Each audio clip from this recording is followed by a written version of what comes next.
Welcome back to our channel land max 2.0. இப்போ நம்ம என்ன சம் பார்க்க போகிறோம்னா டிஎன்பிஎஸ்சியில் கேட்கக்கூடிய இந்த சம்மை தான் பார்க்க போகிறோம். அதாவது காம்பவுண்ட் இன்ட்ரெஸ்ட்லேருந்து இந்த சம்மை பார்க்க போகிறோம். என்ன கொடுத்துருக்காங்க, பிரின்சிபல் அமௌண்ட் வந்து 64 ரூபா அப்படின்னு கொடுத்துருக்காங்க. அதுக்கப்புறம் 1.5 ஆண்டுகளுக்கு அவங்க கூட்டு வட்டியை கேல்குலேட் பண்ணுறாங்க. அரை ஆண்டிற்கு ஒரு முறை. அதன் மூலமாக கிடைக்கக்கூடிய மொத்த தொகை 125 ரூபான்னா ஆண்டு கூட்டு வட்டி விகிதம் என்ன அப்படின்னு கேட்டிருக்காங்க. இப்போ அரை ஆண்டிற்கு ஒரு முறைனா அப்போ வட்டி விகிதம் என்னவாக இருக்கும், R/2ன்னு இருக்குமா. இப்போ நமக்கு அரை ஆண்டிற்கு ஒரு முறை கூட்டு வட்டியை கேல்குலேட் பண்ணுறதுல மொத்த தொகைக்கு என்ன formula, A = principal amount into 1 + R/2ன்னு இருக்குமா.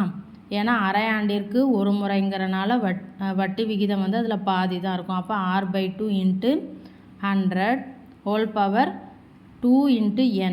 ஏன்னா வருடத்திற்கு 2 முறை கேல்குலேட் பண்ணுவாங்க, அரை ஆண்டிற்கு ஒரு முறைனா. ஸோ இப்போ பிரின்சிபல் அமௌண்ட் எவ்வளவு, 64.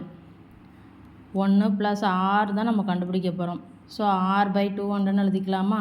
ஹோல் பவர் 2 இன்ட்டு இங்கே n எப்படி இருக்குது, மிக்ஸ்டு ஃப்ராக்ஷனாக இருக்குது. ஸோ அப்போ இதை ஃப்ராக்ஷனாக மாற்றலாமா. 2 + 1 3/2ன்னு கிடைக்கும். ஸோ அதை அங்கே நம்ம எழுதிக்கிடலாம். இங்கே டோட்டல் அமௌண்ட் எவ்வளவு, 125.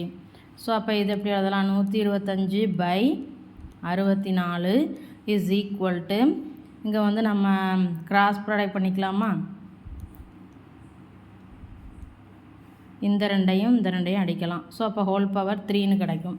இப்போ இந்த 125/64 நான் எப்படி எழுத போகிறோம்னா 5/4 அதனுடைய அடுக்கு 3ன்னு எழுத போகிறேன். இந்த சைடு இருக்கிறத நம்ம அப்படியே எழுதிக்கிடலாம். ஸோ ரெண்டு பக்கமும் பவர்ஸ் ஈக்குவலாக இருக்கனால உள்ளே இருக்கிறத நம்ம கம்பேர் பண்ணலாம். ஸோ அப்போ 5/4 இஸ் ஈக்குவல் டு 200 + R/200ன்னு எழுதிக்கலாமா. இதை நம்ம அடிக்கலாம். அப்போ 5 × 50 250 -200 இஸ் ஈக்குவல் டு Rன்னு கிடைக்குமா. அப்போ R அதனுடைய வேல்யூன்னா 50%. இதுதான் ஆண்டு கூட்டு வட்டி விகிதம். வீடியோ பிடிச்சிருந்தா சேனலை சப்ஸ்கிரைப் பண்ணுங்கள், வீடியோவை ஷேர் பண்ணுங்கள். தேங்க்யூ.